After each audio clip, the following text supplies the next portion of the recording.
You know, it would be such a waste if I had lived over 80 years and didn't share the hard truths that nobody wanted to tell me, but that changed everything once I finally accepted them. So today, this video is about the 7 hard truths that actually made my life easier, even though they were painful to learn. And I think if someone had told me these things when I was younger, I would have saved myself decades of unnecessary suffering. Hello and welcome. It's so wonderful to see you again. I hope you're all doing well. I'm sitting here today and I just got off the phone with one of my grandchildren, and we were talking about life, and she was struggling with something, and I found myself sharing these truths with her, and I thought, you know what? I need to share this with everyone, because these are the things that we don't like to hear. These are the things that are uncomfortable and that we resist, but once we accept them, life becomes so much simpler, so much easier. And I know that might sound contradictory. How can hard truths make life easier? But I promise you they do. Because when you stop fighting against reality, when you stop resisting the way things actually are, you free up so much energy, so much mental and emotional space, and you can finally start living in a way that actually works, instead of constantly struggling against the current. Now, before we get into this, I want to say that the handyman is here fixing something in the kitchen, so if you hear some banging in the background, that's what it is. But I'm here, and I want to talk to you about these 7 truths that changed my life, and I hope they help you too. Hard truth number 1. Not everyone is going to like you, and that's okay. This is a big one, and it took me probably 60 years to really accept this. I spent so much of my life trying to make everyone like me, trying to be what everyone needed me to be, changing myself depending on who I was with so that they would approve of me and accept me. And you know what? It was exhausting, absolutely exhausting. And it didn't even work, because here's the truth. Some people are just not going to like you, and it has nothing to do with you. It has to do with them. It has to do with their own issues, their own preferences, their own stuff. And you could twist yourself into a pretzel trying to make them like you, and it still wouldn't work. And even if it did work, you would have lost yourself in the process. I remember there was this woman in New York. She was part of a social group that I was in, and no matter what I did, she just didn't like me. I could tell she was cold to me. She left me out of things. And I spent months trying to figure out what I had done wrong, trying to be nicer, trying to win her over. And it was making me miserable, absolutely miserable. And then one day I just thought, why am I doing this? Why am I giving this woman so much power over my happiness? She doesn't like me. Okay, fine. Not everyone has to like me. And the moment I accepted that, the moment I stopped trying to win her over, I felt this weight lift off my shoulders, and I had so much more energy for the people who did like me, who did appreciate me, who did want me around. And that's the thing.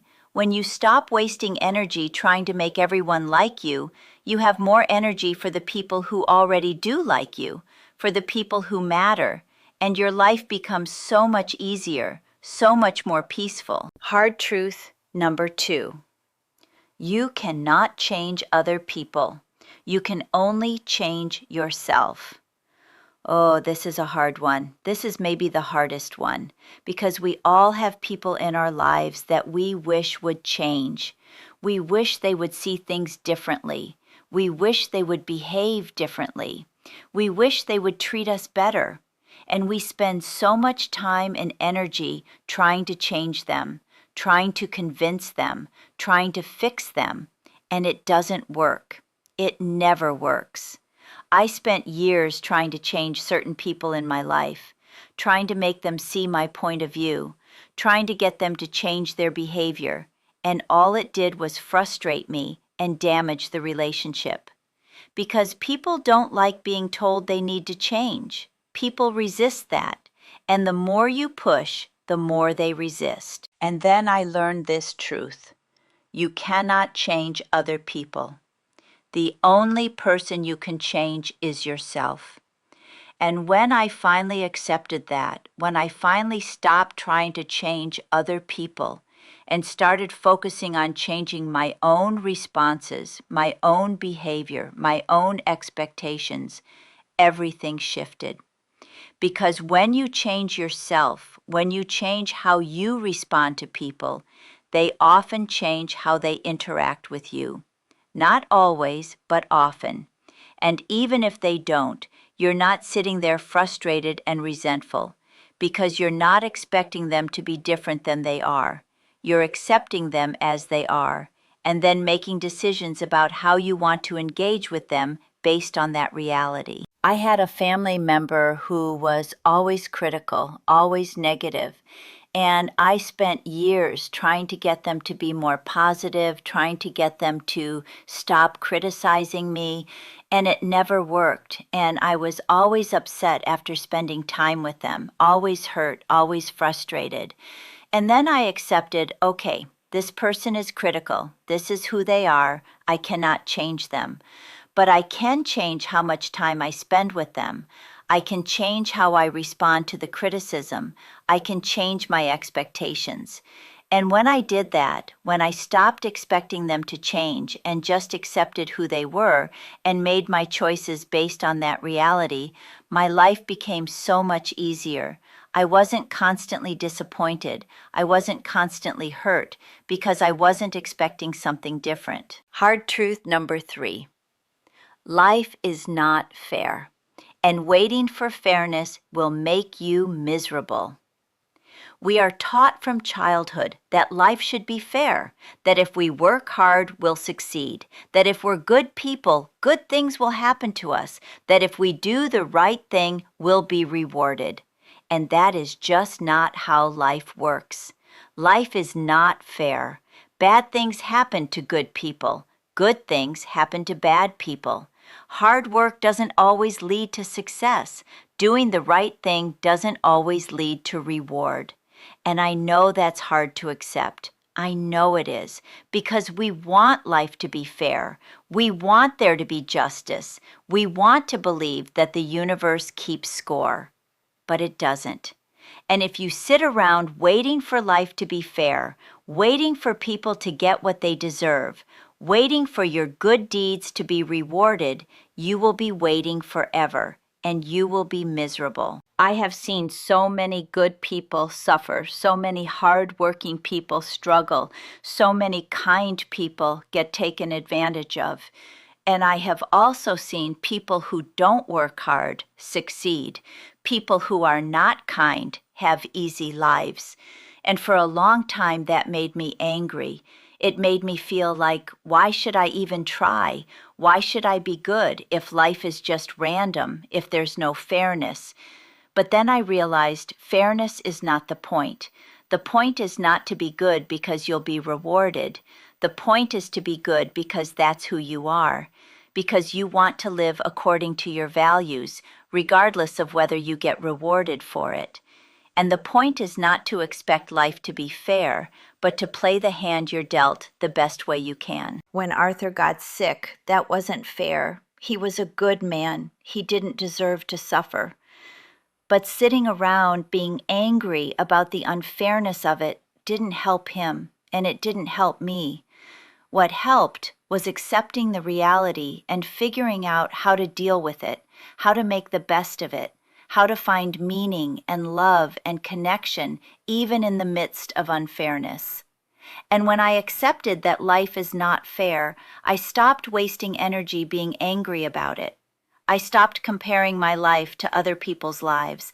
I stopped feeling victimized, and I started taking responsibility for making my life as good as it could be, regardless of whether it was fair. And that made everything easier. Hard truth number 4. Saying no does not make you a bad person. This one is especially hard for women, especially for those of us who were raised to be people pleasers, to be nice, to take care of everyone else, to say yes to everything because saying no might hurt someone's feelings, might disappoint someone, might make us seem selfish. I said yes to so many things I didn't want to do for so many years. Committees I didn't want to be on, social events I didn't want to attend, favors I didn't want to do, projects I didn't want to take on. And I did it all because I thought saying no would make me a bad person, would make people not like me, would mean I was selfish or unkind. And you know what? All those yeses made me resentful, exhausted, overwhelmed. And then I learned this hard truth. Saying no does not make you a bad person. Saying no is necessary. Saying no is healthy. Saying no means you're taking care of yourself and your energy and your time. And there is nothing wrong with that. Nothing at all. The first time I said no to something I didn't want to do just because I didn't want to do it, not because I had another commitment, not because I had a good excuse, just because I didn't want to, I felt so guilty. I felt terrible. But you know what? The world didn't end. The person asking was fine. They found someone else or they figured it out. And I had that time and energy for something that actually mattered to me. And the more I practiced saying no, the easier it got. And the more I realized that the people who really care about me respect my no.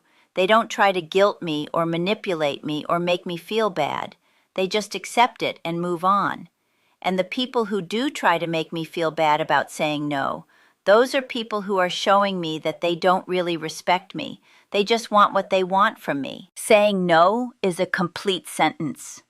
You don't owe anyone an elaborate explanation. You don't have to justify yourself. You can just say, no, I can't do that. No, that doesn't work for me. No, I'm not available. And that is enough. And when I learned that, when I gave myself permission to say no, my life became so much easier because I was only saying yes to things I actually wanted to do or things that actually aligned with my values and priorities. Hard truth number 5. You are responsible for your own happiness. Nobody else can make you happy. Not your spouse, not your children, not your friends, not your job, not your possessions. You are responsible for your own happiness, and that is both terrifying and liberating. I spent a long time thinking that other people were responsible for my happiness. I thought if Arthur would just do this, I would be happy. If my children would just do that, I would be happy. If I just had this thing, I would be happy. And I gave away all my power. I made my happiness dependent on external things, on other people, on circumstances I couldn't control. And that meant I was never really happy because there was always something that wasn't quite right, always someone who wasn't doing what I wanted, always something missing. And I was always waiting for everything to line up perfectly so I could finally be happy. And of course it never did. And then I learned this hard truth. Nobody is responsible for my happiness except me. I am in charge of my own emotional well-being. I am in charge of finding meaning and joy and contentment in my life. And yes, other people can add to that. Yes, circumstances can make it easier or harder. But at the end of the day, it's up to me. And when I accepted that, when I stopped waiting for other people to make me happy and started taking responsibility for my own happiness, everything changed. I stopped blaming other people when I was unhappy. I stopped feeling victimized. I stopped waiting, and I started doing. I started figuring out what actually made me happy and doing more of that. I started changing the things I could change and accepting the things I couldn't. And I'm not going to lie, this is hard work. It's much easier to blame other people, to sit around waiting for circumstances to change, to think that happiness is something that happens to you rather than something you create. But taking responsibility for your own happiness is the only way to actually be happy. And once you do it, your life becomes so much easier because you're not at the mercy of other people or circumstances anymore. You're in the driver's seat. Hard truth number 6. Your parents did the best they could with what they had, and holding on to resentment only hurts you. Oh, this is a big one. This is one that I see so many people struggle with, including myself for many years. We all have things we wish our parents had done differently, ways they hurt us, things they didn't give us, and it's very easy to hold on to that, to blame them for our problems, to resent them for their failures. And I'm not saying that parents don't make mistakes. They do. I made mistakes with my children. My parents made mistakes with me. Everyone makes mistakes, but at some point you have to make a choice. Are you going to hold on to that resentment, or are you going to let it go? My mother was not an affectionate person. She was not warm and fuzzy. She didn't say I love you. She didn't hug me very often. And for a long time, I resented that. I felt like something was wrong with me, that she couldn't show me love. And I carried that hurt for years and years, and it affected my relationships. It affected how I felt about myself. And then one day, I learned more about my mother's childhood. I learned what she had been through, and I realized she did the best she could with what she had. She didn't have a model for affection. She didn't have anyone teaching her how to be warm and demonstrative. She raised me the way she was raised, and in many ways, she did better than her parents did. And when I understood that when I had compassion for her instead of resentment, everything shifted. I could see all the ways she did show love, even if it wasn't in the way I wanted. I could appreciate what she did give me instead of focusing on what she didn't. And I could let go of that hurt that I had been carrying for decades. And here's the thing, holding on to resentment toward your parents doesn't hurt them. It hurts you. It keeps you stuck. It keeps you playing the victim. It keeps you from moving forward. And at some point, you have to decide that your peace is more important than your resentment. I'm not saying you have to excuse abuse. I'm not saying you have to have a relationship with parents who were truly harmful. But I am saying that understanding that they did the best they could, even if their best wasn't good enough, and letting go of the resentment will set you free and make your life so much easier. Hard truth number 7. You are going to die, and accepting that will help you live better. Nobody wants to talk about this. Nobody wants to think about death, especially in our culture where we're so obsessed with youth and staying young forever. But the truth is, you are going to die. I am going to die.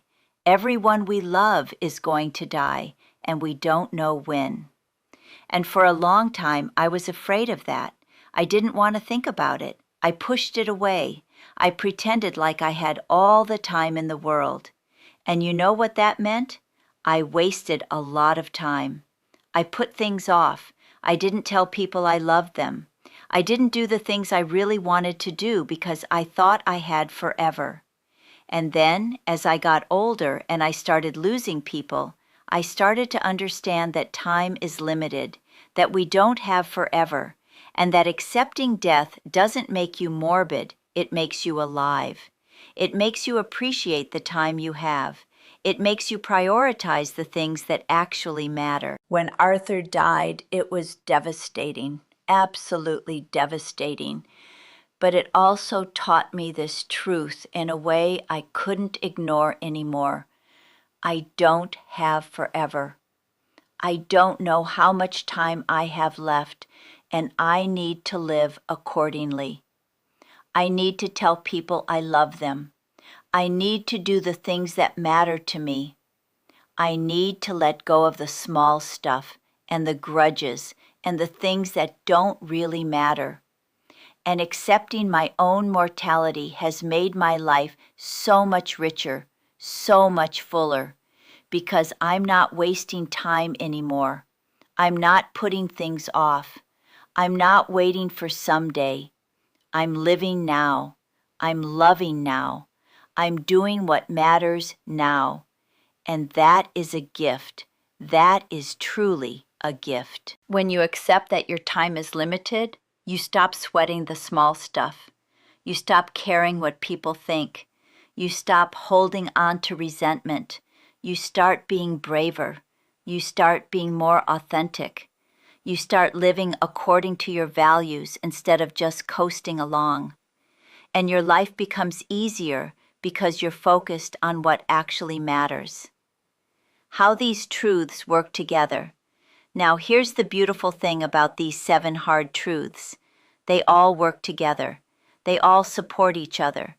When you accept that not everyone will like you and you can't change other people, you stop wasting energy on those things. When you accept that life isn't fair, you stop feeling victimized. When you learn to say no and take responsibility for your own happiness, you start creating the life you actually want. When you let go of resentment toward your parents, you free yourself from the past. And when you accept your mortality, you prioritize what actually matters. And all of that together makes your life so much easier, so much simpler, so much more peaceful because you're living in reality instead of fighting against it. You're taking responsibility instead of blaming. You're making choices instead of being a victim. And that is power. That is freedom. I wish someone had told me these truths when I was younger. I really do. I would have saved myself so much suffering, so much wasted energy, so much time spent on things that didn't matter. But you know what? I'm grateful I learned them eventually. I'm grateful I get to share them with you, and it's never too late. Never too late to accept these truths and start living accordingly. The invitation. So here's what I want you to take away from this today. These truths are hard. I know they are. They go against a lot of what we've been taught. They require us to let go of some comforting illusions. But accepting them will make your life easier. I promise you that. You don't have to accept all 7 at once. Pick one. Pick the one that resonates with you the most and sit with it. Think about how you've been resisting that truth. Think about how that resistance has made your life harder. And then try accepting it. Try living as if that truth is true and see what happens. I think you'll find that there's freedom in acceptance. There's peace in living in reality. There's power in taking responsibility. And there's ease in stopping the fight against things you cannot change. And remember, these truths aren't meant to make you cynical or pessimistic. They're meant to free you, to help you let go of what doesn't serve you so you can focus on what does. They're meant to help you live more authentically, more intentionally, more fully. So please do something wonderful for yourself today. Accept one hard truth and notice how it feels. Notice the freedom that comes with acceptance. And as always, share the love with the people who matter. And remember that you are worthy just as you are. You are enough and you are loved. And let's all pray for world peace. And remember, you are never alone. Never. Be blessed, and I hope to see you in my next video. Take care.